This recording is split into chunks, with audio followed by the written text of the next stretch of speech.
स्वामी चलीजा पर दुखरे भांगी पड़ा स्त्री हेले निज मनोबल आउ साहस हराई नथिला कारण माँ पाखरे ता पुओ थिला। माटी निज पुओ को नहीं अनेक स्वप्न देखुला। 10 मास 10 दिन गर्भरे धरी केते जे कष्ट जंत्रणा सही पिलाटू जन्म देथिला माँ।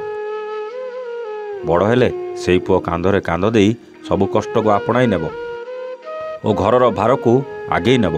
हेले माँ और पुओ मध्यरे मनांतर हैला परे पुओ ऋषि घर कुआड़े चलीजिव बोली माँ केबे भाभी नथिला। कह जाए गोटे माँ पाई ता पुओ झील सबुकिछि हेले सेतेबेले गोटे माटी ता पुओ को बिना कारण हराई दिए सेतेबेले पागली परी अखिया आपिया होई दिन राति एक करी खोजी बुले निज पुओ को। से कष्टटी काहाकू बा अछबा माटी ता पिला मानू हराइबार दुख और कष्ट देखिले पत्थर मध्य तरले जीव। हाँ आज्ञा एमिति किसी हृदय विदारक घटना घटी ब्रह्मपुर श्रीरामनगर जगन्नाथ विहार 7 लाइन रोहुआ बासिंदा ज्योति परीक्षा 6 मास पूर्वर निजर स्वामी को हराइथिले। यापर अनेक कष्ट निज पिला मानू नहीं चलुथिले। पर घरे रोषेई करी बासन माजुथिले सेतिरे जहाँ पैसा आसुतला निज घर भड़ा देई पिला मानू पाठ मध्य पढ़ाउथिले। 15 वर्षीय बालक सोमेश परीक्षा 10म क्लास रे पाठ पढ़ुथला। निज पुओर भविष्य को नहीं माँ अनेक किछि भाबिथिला। पुओ कौनसी कारणवशत रागरे घर बाहरी कुआड़े चली जाइथिला। यापर माटी कांदी कांदी पुओर फोटो को धरी साई साई बुली खोजुवा बेले भौणी मध्य निज भाई को खोजुला। यापर सोमेश को माँ बड़ बजार थाना अभियोग करथिले मध्य पुलिस तांको पुओ को नहीं कौनसी प्रतिक्रिया रखि नथिला। यापर ज्योति ब्रह्मपुर एसपी को द्वारस्थ होई मध्य निराश रे फेरिथिबा महिला जनक कहिसंती। यापर गणमाध्यम को आसी पुओ को खोजिबा को अनुरोध करथिले। A1 टीवी रे खबर प्रसारण पर यार महाप्रभाव देखा मिलता जहाँफल पुओटी निजर मार कष्ट को सही न पारी शेष में माँ को कॉल करी से केउठारे अच्छी कही। यापर पुओ पाखक जाई माँ ताकू नहीं आसीथिला। एथिपाई ग्रामवासी सहित परिवार और सौमेश निजे मध्य A1 टीवी को धन्यवाद जणाइछन्ति जहाद्वारा मार स्वप्न पूरण होइछि। कोल को फेरी आसीछि पुओ आ बाहुनी बाहुनी कांदुथुबा मार मुहरे फुटी उठिछि हस। समस्त मोर नमस्कार।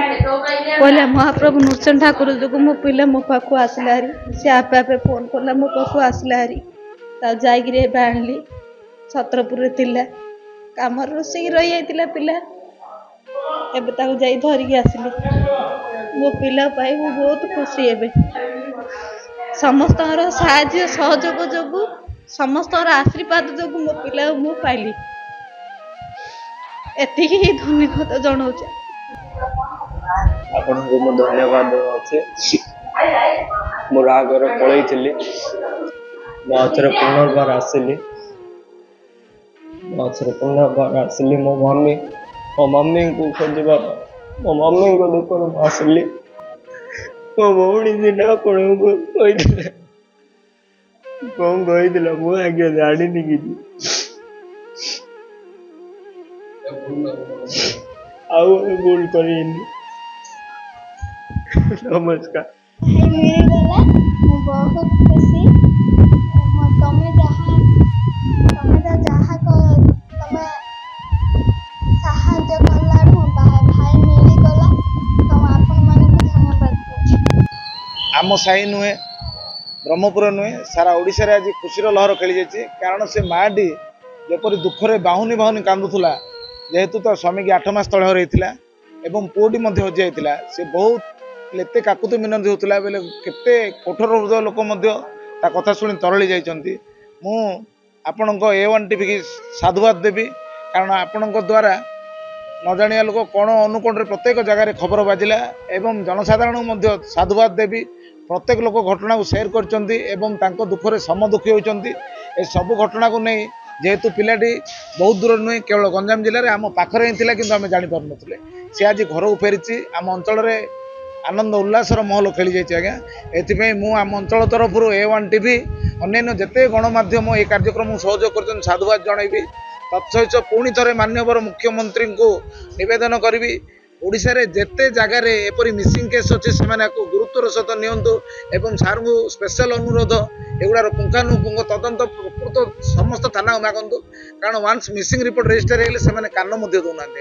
एटा सब जनता जानते केवल झील हजिगले पोस्को केस ही से टाणी आनते अन्य कौन जगह हजिया लोक खोजार प्रश्न उठुनी आज्ञा मुझेदन करुच्ची गृह विभाग समस्त विभाग एप्रति ध्यान दिंतु जद्वारा कौन निरीह असहाय माँ आमती कांदिकी लोकलोचन रे समस्ते जमी समदुखी न हे साधुवाद दौर समस्त गणमाध्यम। गंजाम जगन्नाथ साहू रिपोर्ट एवान ओडिया। ब्रिलियंट विशुद्ध नड़िया तेल घन लंबा और पड़ा केशर मूलमंत्र।